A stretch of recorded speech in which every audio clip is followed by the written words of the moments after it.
Hello students, आज हम बात करने वाले हैं BSc agriculture honours semester first से रिलेटेड। आपका एक कोर्स है फार्मिंग बेस्ड लाइवलीहुड सिस्टम्स। उसी से रिलेटेड आपका टॉपिक है लाइव स्टॉक। लाइव स्टॉक में आपका क्या है, डेयरी, पिगरी, गोटरी, पोल्ट्री, डकरी, ये सारी चीज़ें आपकी आ जाती हैं। और कुछ आपकी क्या है, हॉर्टिकल्चरल क्रॉप्स हैं। तो इनको लेकर हम बात करने वाले हैं, डिस्कस करने वाले हैं। तो सबसे पहले हम बात करेंगे कि आपका जो लाइव स्टॉक है, लाइव स्टॉक का मतलब क्या है, आपका पशुपालन या पशुधन। आपका पशुपालन या पशुधन क्या है, तो इसका जो मीनिंग है, उसका अर्थ क्या है, मीनिंग क्या है आपका लाइव स्टॉक का। तो live stock refers to domesticated animals raised by humans for food, fiber, labor, or other products. It is an important component of farming systems and rural livelihoods in India. तो अगर हम बात करें पशुपालन की, पशुधन की, तो इससे क्या तात्पर्य है, इससे यह तात्पर्य है, पशुधन से तात्पर्य उन पालतू पशुओं से है जिन्हें मनुष्य भोजन, रेशे, रेशे का मतलब फाइबर, भोजन का मतलब फूड, श्रम का मतलब लेबर, या अन्य उत्पादों के लिए पालने का काम करते हैं। यह भारत में कृषि प्रणालियों और ग्रामीण आजीविका का एक महत्वपूर्ण घटक है। तो अगर हम कहें रूरल लाइवलीहुड का ये एक बहुत ही इम्पॉर्टेंट घटक है आपका लाइव स्टॉक। इसके अंतर्गत आपका क्या क्या आता है, तो सबसे पहले आपका हम बात करेंगे डेयरी। तो डेयरी का मतलब आपका क्या है, डेयरी का मतलब है आपका दुग्ध पशुपालन। तो हम ऐसे जानवर इसमें पालते हैं कि जिनसे हम दूध का उत्पादन ले सके। तो जो डेयरी में हम मेन एनिमल्स पालने का काम करते हैं वो आपके कौन कौन से हैं, मुख्य पशु कौन कौन से हैं, आपका गाय है और आपका भैंस है। काऊ और बुफेलो हम डेयरी अगर उत्पादन कर रहे हैं, अगर दुग्ध उत्पादन के लिए जानवरों को पालने का काम कर रहे हैं, तो गाय और भैंस पालने का काम हम लोग करते हैं। तो गाय भैंस पालने का जो मुख्य उद्देश्य है, जो पर्पज है, वो आपका क्या है, milk production and milk based products, जैसे आपका कर्ड है, घी है, बटर है, चीज़ है, एक्सेट्रा। तो जो हम डेयरी कर रहे हैं, हम लोग जो दुग्ध उत्पादन कर रहे हैं, उसका जो मुख्य उद्देश्य है उसका क्या है, दूध उत्पादन करना, दूध आधारित प्रोडक्ट बनाना, उत्पाद बनाना, जैसे दही है, घी है, मक्खन है, पनीर। तो ये सारी चीज़ें हम कहीं ना कहीं जब डेयरी लगाने का काम करते हैं तो उसमें हम इन सब चीज़ों का उत्पादन भी करते हैं। तो डेयरी के अगर हम इम्पोर्टेंस की बात करें, इसके महत्व की बात करें, तो इसका महत्व क्या है, तो प्रोवाइड्स रेगुलर इनकम। तो जो आपका डेयरी है ये क्या करता है, ये आपको नियमित आय प्रदान करने का काम करता है, या नियमित कहीं ना कहीं आपको इनकम देने का काम करता है। इसके बाद cow dung used as manure and biogas. तो जो आपका गाय का गोबर होता है उसको हम खाद के रूप में और उससे बायोगैस उत्पादन भी करने का काम करते हैं। इसके बाद अगर नेक्स्ट इंपॉर्टेंस की हम बात करें, सोर्स ऑफ न्यूट्रिशन। तो जो आपका सोर्स ऑफ न्यूट्रिशन का मतलब आपका प्रोटीन और कैल्शियम, कहीं ना कहीं आपका पोषण का स्रोत भी ये है आपका है। ये क्या करता है, आपको प्रोटीन भी देता है, और कहीं ना कहीं ये एक जो आपका मिल्क होता है, दूध होता है, एक कैल्शियम का बहुत अच्छा आपका सोर्स है। इसके बाद हम बात करते हैं पिगरी की। पिगरी आपका क्या होता है, पिगरी का मतलब आपका क्या है, शुअर पालन। तो शुअर पालन में जो हम मुख्यतः जो हम एनिमल यूज़ करते हैं वो आपका कौन सा है, जिसको हम लोग पिग बोलते हैं, शुअर बोलते हैं। तो इसका इस्तेमाल करते हैं। इसका मेन पर्पज क्या है, पिगरी जो आप करते हैं, शुअर पालन जो आप करते हैं, उसका मेन उद्देश्य क्या होता है, मीट प्रोडक्शन। तो जो meat production, fat and by products like bristles and bones. तो जो हम पिगरी करते हैं, जो हम लोग शुअर पालन करते हैं, उसका मेन उद्देश्य होता है आपका मीट का प्रोडक्शन, मतलब मांस का उत्पादन। जो आपका शुअर का जो मांस होता है उसको हम लोग पॉर्क बोलते हैं। क्या बोलते हैं, पॉर्क, जिसको हम लोग शुअर का मांस भी बोलते हैं। तो शुअर पालन हम वसा के लिए करते हैं, फैट के लिए करते हैं, और इससे बहुत सारे बाई प्रोडक्ट्स भी बनाए जा सकते हैं, जैसे इसके बाल का यूज़ भी हम लोग करते हैं, और जो इनकी हड्डियां हैं उन हड्डियों का भी इस्तेमाल बहुत सारे जो हमारी इंडस्ट्रीज़ हैं उनमें किया जाता है। अब हम अगर सुअर पालन के इम्पोर्टेंस की बात करें तो इसका इम्पोर्टेंस क्या है, तो इसका क्या इम्पोर्टेंस है, सबसे पहला जो इम्पोर्टेंस है, हाई रिप्रोडक्टिव रेट। तो उच्च प्रजनन दर होती है। जो हमारे पिगरी जो है, हमारा जो सुअर पालन है, तो जो आपके सुअर होते हैं उनका जो प्रजनन दर है, उनका जो रिप्रोडक्टिव रेट है वो आपका बहुत ज़्यादा होता है। तो एक साल में वो बहुत सारे बच्चे देने का काम करते हैं।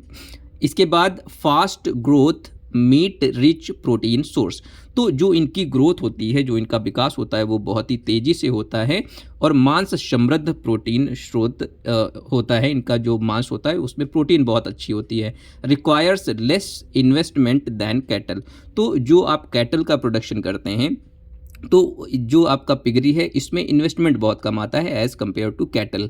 इसके बाद हम बात करते हैं आपका गोटरी, जिसको हम लोग क्या बोलते हैं, बकरी पालन। तो बकरी पालन में जो मेन एनिमल इस्तेमाल हम करते हैं, जो मुख्य पशु है वो आपका क्या है, बकरी है।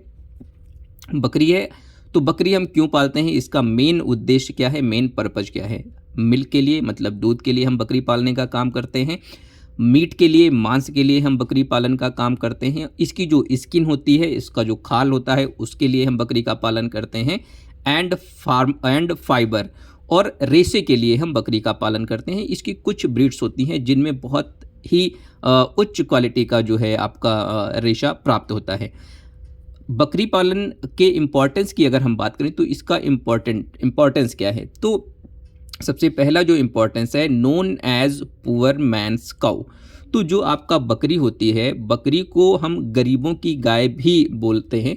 तो कहीं ना कहीं गरीबों की गाय भी बकरी को कहा जाता है, के रूप में भी जाना जाता है। गरीबों की गाय के रूप में भी हम बकरी को जानते हैं। इसके बाद नेक्स्ट जो इसका इम्पोर्टेंस है वो आपका क्या है, can survive on shrubs and marginal lands. तो जो आपकी बकरियां होती हैं ये आपका झाड़ियां, जो आपके श्रब्स होते हैं, ये झाड़ियों पर उनको खा पी के ही ये अच्छे से सर्वाइव कर सकती हैं और सीमांत भूमि पर जीवित रह सकती हैं। अगर आपके पास जो लैंड की अवेलेबिलिटी है हर बकरी के लिए, तो अगर वो कम है तो उस एक सीमित क्षेत्र में भी, सीमित दायरे में भी आप बकरी पालन बहुत अच्छे से कर सकते हैं। इसके बाद नेक्स्ट जो इम्पोर्टेंस है, high demand for goat meat. तो जो बकरी का जो मीट होता है, जो इसका मांस होता है, उसकी बहुत उच्च मांग होती है, जिसको हम लोग क्या बोलते हैं, चिवॉन भी बोलते हैं। इसके बाद नेक्स्ट आपका आता है पोल्ट्री। पोल्ट्री का मतलब आपका क्या होता है, मुर्गी पालन। तो पोल्ट्री का मतलब क्या होता है, आपका मुर्गी पालन। तो जो मुर्गी पालन होता है, मुर्गी पालन में जो मेन आपके बर्ड्स होते हैं, मेन बर्ड्स जिसको हम लोग क्या बोलते हैं, चिकन बोलते हैं। तो लेयर्स फॉर एग्स, जो हम लेयर्ड चिकन्स जो हम इस्तेमाल करते हैं, बर्ड्स इस्तेमाल करते हैं, उनसे हम लोग मोस्टली अंडे का उत्पादन लेते हैं। तो अंडे के लिए हम लोग लेयर्स का पालन करते हैं। और जो ब्रॉयलर्स होते हैं, जो ब्रॉयलर्स को जो हम लोग रखते हैं, वो किस लिए रखते हैं, वो मीट के लिए रखते हैं, वो मांस के लिए रखते हैं। तो जो हम मुर्गी पालन करते हैं उसका मेन पर्पज़ क्या होता है, मेन उद्देश्य क्या होता है। तो जो हम मुर्गियां पालते हैं उनका मेन उद्देश्य आपका क्या होता है, या तो आप अंडे के लिए पालते हैं, या तो आप मांस के लिए पालते हैं, या अंडा उत्पादन करते हैं, या मांस का उत्पादन करते हैं। अगर हम मुर्गी पालन के इम्पोर्टेंस की बात करें तो मुर्गी पालन का जो इम्पोर्टेंस है वो आपका क्या है, फास्ट इनकम टर्नओवर। तो कहीं ना कहीं तेज़ी से आय प्राप्त करने का काम करते हैं हम इसमें। तो अगर आपने मीट के लिए आपने मुर्गियों को पाल के रखा है, तो वो जो आपकी मुर्गियां होती है वो बहुत ज़्यादा आपकी 40 से 50 दिन में रेडी हो जाती हैं। तो कहीं ना कहीं आपका जो इनकम है वो बहुत तेज़ी से इनकम आप प्राप्त करने का काम इससे करते हैं। हाई प्रोटीन सोर्स, तो जो आपकी मुर्गियां होती हैं वो आपका उच्च जो आपका क्वालिटी का प्रोटीन भी देने का काम करती हैं। तो कहीं ना कहीं इसमें जो न्यूट्रिशन का स्तर होता है बहुत ही ज़्यादा हाई होता है। Small space requirement and easy management, तो जो आपकी मुर्गियां हैं वो कम जगह की आवश्यकता होती है इनको पालने के लिए, और इनका जो प्रबंधन है, जो इनका मैनेजमेंट है, वो भी आपका बहुत इजी है। आप बहुत अच्छे से, बहुत इजीली इसको मैनेज करके और अच्छी इनकम जनरेट करने का काम कर सकते हैं। इसके बाद आपका आता है डकरी। अब हम अगर डकरी की बात करें, डकरी का क्या मतलब होता है, डकरी का मतलब होता है आपका बतख पालन। तो डकरी का मतलब आपका क्या होता है, बतख पालन। बतख पालन में हम लोग क्या करते हैं, जो मेन बर्ड होता है वो आपका क्या होता है, डक, जिसको हम लोग क्या बोलते हैं, बतख बोलते हैं। इसका पर्पज क्या होता है पालने का? मेन जो पर्पज है एग एंड मीट प्रोडक्शन, तो अंडा और मांस उत्पादन के लिए हम इसको पालने का काम करते हैं, स्पेशली इन वेटलैंड एरियाज, विशेष रूप से जो आपके आर्द्र भूमि क्षेत्र होते हैं, जहाँ की आपकी लैंड्स क्या हैं, वेटलैंड हैं, उन एरियाज़ में हम लोग बतख पालन करने का काम करते हैं। इसके अगर हम इम्पोर्टेंस की बात करें, बतख पालन के इम्पोर्टेंस की बात करें, तो suited for water rich regions, तो जल समृद्ध जो क्षेत्र होते हैं वहाँ पर हम डकरी या बतख पालन बहुत ही अच्छे से कर सकते हैं। ये एरियाज़ आपके कौन कौन से हैं? जैसे आपका केरला है, आपका आसाम है, आपका पश्चिम बंगाल है। ये जो आपके स्टेट्स हैं इनमें हम लोग डकरी बतख पालन बहुत अच्छे से कर सकते हैं। ये जो क्षेत्र हैं, ये जो रीजन्स हैं, बतख पालन के लिए बहुत ही उपयुक्त माने गए हैं। नेक्स्ट अगर इम्पोर्टेंस की हम बात करें तो नेक्स्ट आपका इम्पोर्टेंस क्या है? Duck eats snails, insects and weeds useful for integrated rice duck farming. तो अगर हम कहें कि जो आपके बतख होते हैं वो क्या करते हैं, वो घोंघे, जो आपके स्नेल्स होते हैं जिनको हम लोग स्नेल्स बोलते हैं, घोंघे, कीड़े आपके इंसेक्ट होते हैं, घोंघे, कीड़े और खरपतवार को खाने का काम करते हैं, जो एकीकृत चावल बतख पालन के लिए बहुत ही ज़्यादा इम्पॉर्टेंट है। जो हम इंटीग्रेशन करते हैं राइस और डक फार्मिंग का, उसके लिए बहुत ही ज़्यादा इम्पॉर्टेंट है। इससे आप कहीं ना कहीं इंसेक्ट्स, वीड्स को बहुत अच्छे से कंट्रोल करने का काम करते हैं। इसके बाद हम बात करते हैं हॉर्टिकल्चरल क्रॉप्स की। तो अगर हॉर्टिकल्चरल क्रॉप्स की अगर हम बात करें तो इसका अर्थ क्या होता है, मतलब जो बागवानी फसलें हैं उसका अर्थ क्या है, उसका मतलब क्या है? तो horticulture is the science and art of growing fruits, vegetables, flowers and ornamental plants for food, aesthetics and economic gains. तो अगर हम कहें कि जो आपका हॉर्टिकल्चर है, हॉर्टिकल्चरल क्रॉप्स आपकी क्या होती हैं, फसलें क्या होती हैं, तो जो बागवानी होती है वो क्यों करते हैं हम लोग? भोजन, सौंदर्य और आर्थिक लाभ के लिए हम लोग क्या करते हैं, कहीं ना कहीं फ्रूट प्रोडक्शन करते हैं, वेजिटेबल प्रोडक्शन करते हैं, फ्लावर्स लगाने का काम करते हैं, और जो आपके ऑर्नामेंटल प्लांट्स होते हैं, जो आपके सजावटी पौधे होते हैं, उनको लगाने का काम करते हैं। और इससे हम क्या करते हैं, बहुत अच्छा इनकम जनरेट करने का काम करते हैं। इन सबको हम लोग इंटीग्रेट करके भी ग्रो करने का काम करते हैं या कर सकते हैं। फ्रूट्स मतलब पोमोलॉजी, वेजिटेबल्स का मतलब ओलेरीकल्चर, और फ्लावर्स प्रोडक्शन का मतलब क्या है आपका? फ्लोरिकल्चर। तो सबसे पहले हम बात करते हैं आपका फ्रूट क्रॉप्स की। तो फ्रूट क्रॉप्स का मतलब आप क्या क्या है? जो आपकी फल वाली फसलें हैं, फलदार जो फसलें हैं, उनकी अगर हम एग्जाम्पल्स की बात करें तो उसके कुछ आपके एग्जाम्पल्स हैं। जैसे आपका मैंगो है, आपका बनाना है, मैंगो का मतलब आम है आपका, बनाना का मतलब आपका केला है, गुआवा का मतलब आपका अमरूद है, पपाया, पपीता, सिट्रस, सिट्रस का मतलब आपका क्या है? जो आपके खट्टे फल होते हैं, मतलब जो आपके नींबू वर्गीय पौधे होते हैं, तो उसमें आपका जैसे संतरा आता है, आपका नींबू आता है। इसके बाद आपका ग्रेप्स है, अंगूर है, एप्पल, आपका सेब है। तो ये आपके कुछ जो फ्रूट क्रॉप्स हैं इनको हम ग्रो करने का काम करते हैं। अब इन फ्रूट क्रॉप्स का इम्पोर्टेंस क्या है, महत्व क्या है, अगर हम इसकी बात करें तो सबसे पहला जो आपका इम्पोर्टेंस है वो क्या है? High nutritional value. तो हाई न्यूट्रिशनल वैल्यू का मतलब क्या है? उच्च पोषण मूल्य। तो कहीं ना कहीं जो आपके फ्रूट्स होते हैं उनकी जो न्यूट्रिशनल वैल्यू होती है, जो पोषण होता है उनका, वो बहुत हाई स्तर का होता है, बहुत उच्च कोटि का होता है, क्योंकि इसमें आपके विटामिन्स हैं, आपके विटामिन्स और मिनरल्स बहुत ही प्रचुर मात्रा में पाए जाते हैं, बहुत ही अच्छी मात्रा में पाए जाते हैं। High market value. तो जो आपके फ्रूट्स होते हैं इनकी जो मार्केट वैल्यू होती है, जो बाज़ार की कीमत होती है, वो बहुत ही उच्च कोटि की होती है, जिससे फार्मर ज़्यादा से ज़्यादा इनकम जनरेट कर सकता है। इसके बाद आपका नेक्स्ट आता है employment generation through processing industries. तो जो आपकी फलदार जो फसलें हैं, जो फल वाली जो फसलें हैं, उनको हम कहीं ना कहीं प्रोसेस करके, उन फसलों को हम प्रोसेस करके रोज़गार सृजन का भी काम कर सकते हैं। बहुत सारे लोगों को हम लोग रोज़गार देने का भी काम कर सकते हैं प्रोसेसिंग के थ्रू। इसके बाद आपका आता है वेजिटेबल क्रॉप्स। तो सब्जी वाली फसलें आपकी कौन सी होती हैं? सब्जी वाली फसलों की अगर हम बात करें तो इसको हम लोग क्या बोलते हैं? ओलेरीकल्चर भी बोलते हैं। ओलेरीकल्चर का मतलब क्या है आपका? सब्जी विज्ञान। तो ओलेरीकल्चर में आपका क्या आता है? सब्जी ओलेरीकल्चर को हम लोग सब्जी विज्ञान भी बोलते हैं या वेजिटेबल क्रॉप प्रोडक्शन भी बोल सकते हो इसको। तो वेजिटेबल्स में आपके कुछ एग्जाम्पल्स हैं, कौन कौन सी फसलें आती हैं। जैसे सबसे पहला अगर एग्जाम्पल की बात करें तो टोमेटो। टोमेटो का मतलब टमाटर आपका सब्जी के अंतर्गत आता है। पोटैटो आलू, ओनियन प्याज, कैबेज पत्ता गोभी, कॉलीफ्लावर फूल गोभी, ब्रिंजल बैंगन, ओकरा भिंडी, कैरेट गाजर, स्पाइनच जिसको हम लोग पालक बोलते हैं। तो ये जो जितनी भी आपकी फसलें हैं ये आपका वेजिटेबल क्रॉप्स के अंतर्गत आती हैं। ये सब्जी वाली फसलें आपकी सारी हैं। तो इसकी अगर हम इम्पोर्टेंस की बात करें तो इसका क्या इम्पोर्टेंस है? आपकी जो वेजिटेबल क्रॉप्स हैं इनका क्या इम्पोर्टेंस है? तो इनका इम्पोर्टेंस क्या है? तो सबसे पहला जो इम्पोर्टेंस है, provide essential nutrients and vitamins.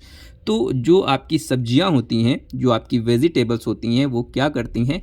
आवश्यक पोषक तत्व जो आपके इसेंशियल न्यूट्रिएंट्स होते हैं वो आपकी बॉडी को प्रदान करने का काम करते हैं। आपके जो वेजिटेबल्स होते हैं वो पोषक तत्व और विटामिन्स, जो विटामिन्स होते हैं और विटामिन्स भी आपकी बॉडी को देने का काम करते हैं।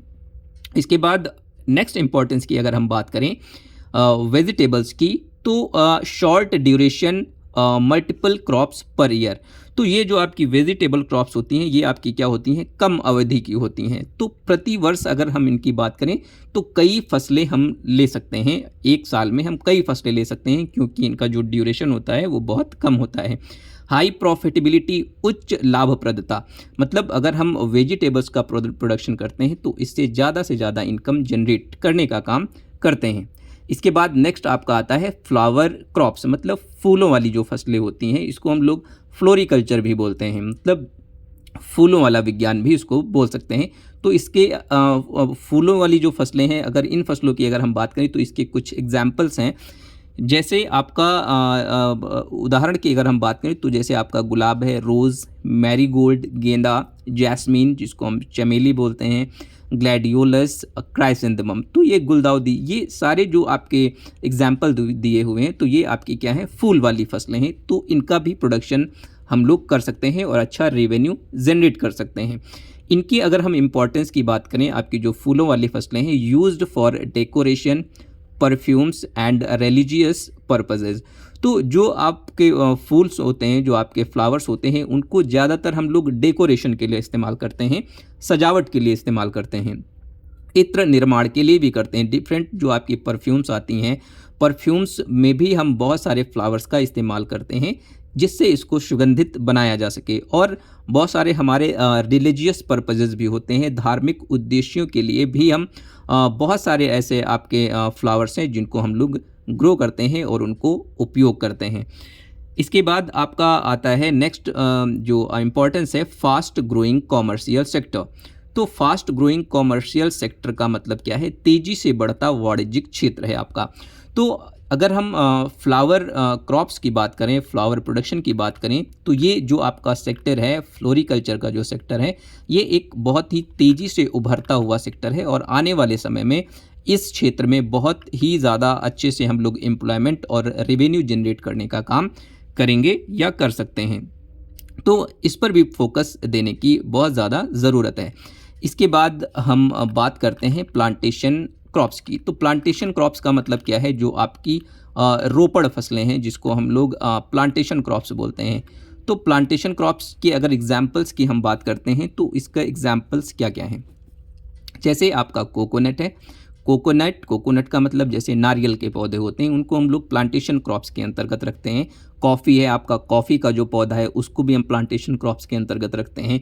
आपका टी है, टी का मतलब चाय को भी हम प्लांटेशन क्रॉप्स के अंतर्गत रखते हैं। रबर, आपका रबर का पौधा है उसको भी हम प्लांटेशन क्रॉप्स के अंतर्गत रखते हैं। इसके बाद एरिका नट जिसको हम लोग सुपारी बोलते हैं, सुपारी भी हम प्लांटेशन क्रॉप्स के अंतर्गत रखते हैं। अब अगर हम बात करें आपकी जो प्लांटेशन क्रॉप्स हैं उनके इम्पोर्टेंस की, तो हाई एक्सपोर्ट वैल्यूज़। तो अगर हम प्लांटेशन क्रॉप्स ग्रो करते हैं जैसे आपको coconut, coffee, tea, rubber, areca nut, तो इसको हम एक्सपोर्ट करके उच्च मूल्य कमा सकते हैं, ज़्यादा से ज़्यादा पैसा कमा सकते हैं, ज़्यादा से ज़्यादा रेवेन्यू जनरेट कर सकते हैं एक्सपोर्ट करके अदर कंट्रीज़ में, फॉरेन कंट्रीज़ में। इसके बाद इसका जो नेक्स्ट इम्पॉर्टेंस है वो क्या है, आपका लॉन्ग टर्म इकोनॉमिक बेनिफिट्स। तो दीर्घकालिक आर्थिक लाभ हम लोग प्लांटेशन क्रॉप्स के थ्रू कमाने का काम कर सकते हैं। इसके बाद आपका नेक्स्ट आता है स्पाइसेस एंड कंडीमेंट्स। तो स्पाइसेस एंड कंडीमेंट्स की अगर हम बात करें, मतलब जो आपकी मसाले वाली फसलें होती हैं, तो मसाले वाली फसलों की अगर एग्जाम्पल की बात करें तो आपका जैसे है ब्लैक पेपर। तो ब्लैक पेपर जिसको हम लोग क्या बोलते हैं, काली मिर्च बोलते हैं। कार्डमम, कार्डमम का मतलब आपका इलायची। जिंजर का मतलब आपका अदरक। टर्मरिक का मतलब आपका हल्दी। चिलीज़ का मतलब आपका मिर्च। कोरिएंडर का मतलब आपका धनिया। क्यूमिन का मतलब आपका जीरा। तो ये आपकी जो मसाले वाली फसलें हैं, इनको ग्रो करके हम ज़्यादा से ज़्यादा पैसा कमा सकते हैं, ज़्यादा से ज़्यादा रेवेन्यू जनरेट कर सकते हैं, और इकोनॉमिकली कहीं ना कहीं हम अपनी जो फैमिली है उनको बहुत अच्छा जीने का स्तर दे सकते हैं। इसके इम्पॉर्टेंस की अगर हम बात करें, स्पाइसेस एंड कंडीमेंट्स, मसाले वाली फसलों की अगर हम महत्व की बात करें, तो सबसे पहला जो इसका इम्पॉर्टेंस है वो आपका क्या है, used for flavouring and medicinal purposes. तो जो आपकी स्पाइसेस एंड कंडीमेंट्स हैं, मसाले वाली जो फसलें हैं, उनको ज़्यादातर हम किस लिए यूज़ करते हैं, स्वाद और औषधीय प्रयोजनों के लिए इनका प्रयोग किया जाता है, स्पाइसेस और कंडीमेंट्स का। इसके बाद नेक्स्ट जो इम्पोर्टेंस है, अगर नेक्स्ट इम्पोर्टेंस की हम बात करते हैं, तो इम्पॉर्टेंट एक्सपोर्ट कमोडिटीज़। तो महत्वपूर्ण निर्यातक वस्तुओं के अंतर्गत हमारी जो मसाले वाली फसलें हैं वो आती हैं। तो जो हमारी मसाले वाली फसलें हैं उनका ज़्यादा से ज़्यादा एक्सपोर्ट हमारा फॉरेन कंट्रीज़ में किया जाता है, और इससे बहुत ज़्यादा जो हमारी फॉरेन करेंसी है उसको हम लोग कमाने का काम करते हैं।